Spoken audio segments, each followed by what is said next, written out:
देश के गृह मंत्री अमित शाह संसद में क्या कह रहे हैं, आपको सुनाते हैं। सुरक्षा कैंप खोलकर पूरे एरिया को सुरक्षा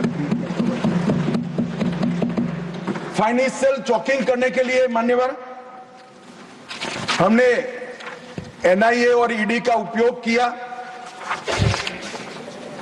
कई करोड़ रुपया इनके जब्त करे,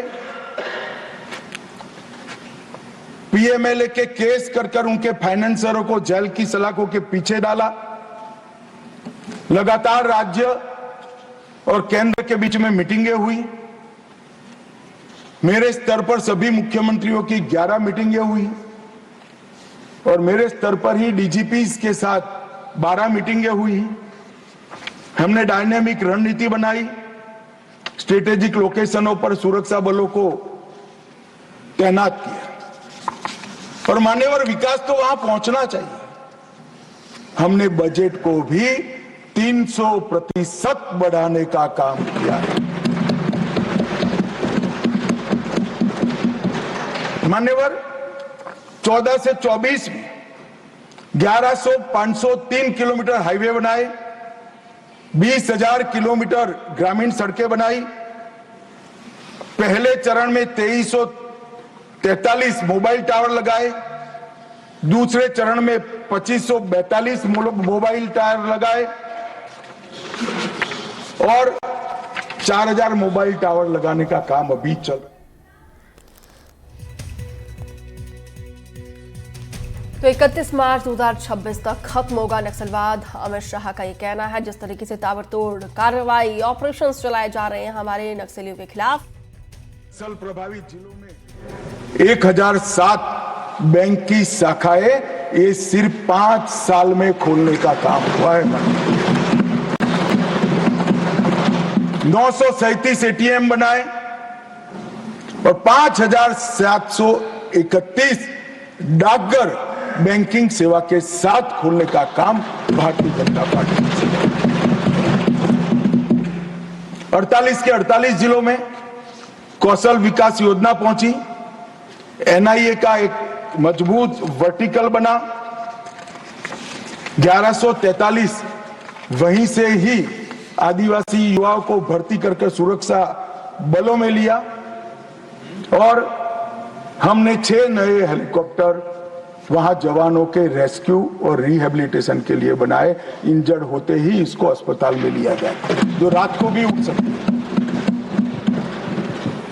और इसका परिणाम यह हुआ है कि आज नक्सलवाद धीरे धीरे सिमटता जा रहा है मान्यवर। और मैं इतना कहना चाहता हूं कि जो मारे गए हैं उसमें बहुत सारे इनके प्रमुख नेता हैं। इसके कारण उनका पूरा आंदोलन चरमरा गया है, एकदम चरमरा गया है। और कई सारे करोड़ों के रुपया के इनाम थे, ऐसे लोग सरेंडर भी हो गए। मारे गए जोनल कमेटी के मेंबर 1, सब जोनल कमेटी के 5, स्टेट लेवल कमेटी के 2, डिविजनल कमेटी के 31 और 59 एरिया कमेटी के मेंबर मारे गए मान्यवर। ये आंकड़ा कभी भी आत्मसमर्पण के लिए भी हम लचीली पॉलिसी लेकर आए और जो लोग हमारी सरकार की घोषणाओं के पीछे मखौल उठाते कि कई सरकारें बदल गई, कुछ नहीं हुआ, मैं बड़े आनंद और विश्वास के साथ कहना चाहता हूं, ये सरकार के रहते ही ये देश नक्सल समस्या से मुक्त हो जाएगा मान्यवर। इसमें किसी को सरकार जब इच्छा होती है तो बहुत कुछ होता है, मगर इच्छा होना बड़ा महत्वपूर्ण होता है मान्यवर। नॉर्थ ईस्ट की समस्या को भी कमोबेश हम समाप्त करने के कगार पर है मान्यवर। वहां पर भी हिंसक घटनाओं में 70% की कमी, हताहत सुरक्षा बलों में 72% की कमी और हताहत नागरिकों की संख्या में 85% की कमी है। हमारी सरकार आने के बाद हमें सब हथियारी ग्रुपों से बातचीत की मान्यवर। 19 से अब तक 12 महत्वपूर्ण शांति समझौते किए। 2020 में NLFD के साथ, 21 में ब्रू रियांग के साथ, 22 में कार्बी के साथ,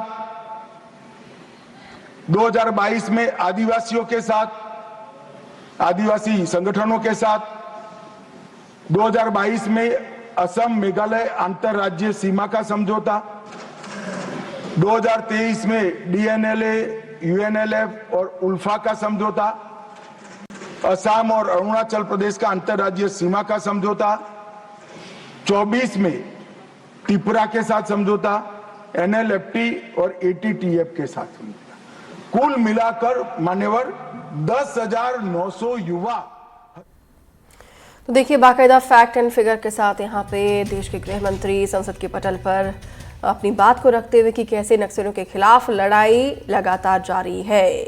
देखिए 1 साल में 1045 नक्सलियों ने सरेंडर किया है। धीरे धीरे अब नक्सलवाद सिमटता जा रहा है।